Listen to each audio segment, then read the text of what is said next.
Welcome to mega 9 TV. KTR పై ACB case నమోదు చేసింది. ఇక ఏ క్షణమైనా అరెస్టు చేసే అవకాశం కనిపిస్తుంది.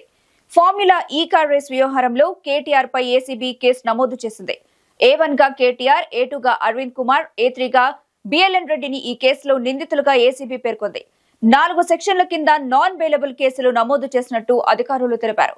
ఫార్ములా ఈ కార్ రేస్ వ్యవహారంలో కేటీఆర్ పై ఏసీబీ కేసు నమోదు చేసింది.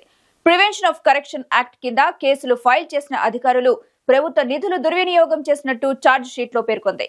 13(1)(a), 13(2), 409, 120 సెక్షన్ల ప్రకారం ఈ కేసులు నమోదయ్యాయి. కేటీఆర్ పై ఏసీబీ కేసు నమోదు చేసింది. ఇక ఏ క్షణంలోనైనా ఆయనను అరెస్ట్ చేసే అవకాశం ఉంది. 4 సెక్షన్ల కింద, నాన్ బెయిలబుల్ సెక్షన్ల కింద కేసు నమోదు చేశారు. ఫార్ములా ఈ రేస్కు సంబంధించి కేటీఆర్ పై అధికారులు, ఏసీబీ అధికారులు ఈ కేసును నమోదు చేశారు. దాదాపుగా 55 కోట్ల రూపాయలని అక్రమంగా, నిబంధనలకు విరుద్ధంగా ప్రభుత్వ ఖజానాకు నష్టం చేకూర్చేలా కేటీఆర్ నిర్ణయం తీసుకున్నారని ఏసీబీ ఇందులో ప్రస్తావించింది.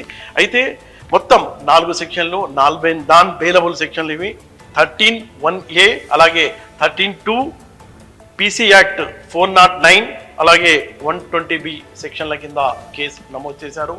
అయితే ఎప్పటి నుంచో గత 5-6 నెలలుగా కేటీఆర్ అరెస్ట్ అవుతారన్న వార్త అయితే బాగా ప్రచారంలో ఉంది. దీపావళి కంటే ముందే అరెస్ట్ చేస్తారని అప్పట్లో మంత్రులు కూడా లీకేజ్ ఇచ్చారు. అయితే ఈ అసెంబ్లీ సమావేశాలకు ముందు నుంచే ఎప్పుడైనా ఏ క్షణంలోనైనా ఆయన అరెస్ట్ చేస్తారన్న పుకార్లు అయితే బాగానే వ్యాపించాయి. అయితే ఒక ఎమ్మెల్యేని అరెస్ట్ చేయాలంటే గవర్నర్ అనుమతి తీసుకోవాలి. ఈ ఫైల్ ఏసీబీ ఏమో గవర్నర్ అనుమతి కోసం అప్పట్లో గవర్నర్కు ఒక లేఖ కూడా రాసింది. అక్కడ పెండింగ్లో ఉండటంతో ముఖ్యమంత్రి రేవంత్ రెడ్డి గవర్నర్ను కూడా కలిసి ఈ ఫైల్ను తొందరగా క్లియర్ చేయమని కోరిన తర్వాత గవర్నర్ ఈ ఫైల్ను క్లియర్ చేసిన తర్వాత సిఎస్ ఈ ఫైల్ను ఏసీబీకి పంపించింది. ఏసీబీకి పంపించిన నేపథ్యంలో ఏసీబీ కేటీఆర్ పై కేసు నమోదు చేసింది. అయితే చాలా ఉత్కంఠగా మారింది. ఏ క్షణంలో కేటీఆర్ను అరెస్ట్ చేస్తారన్న చర్చ అయితే జరుగుతుంది.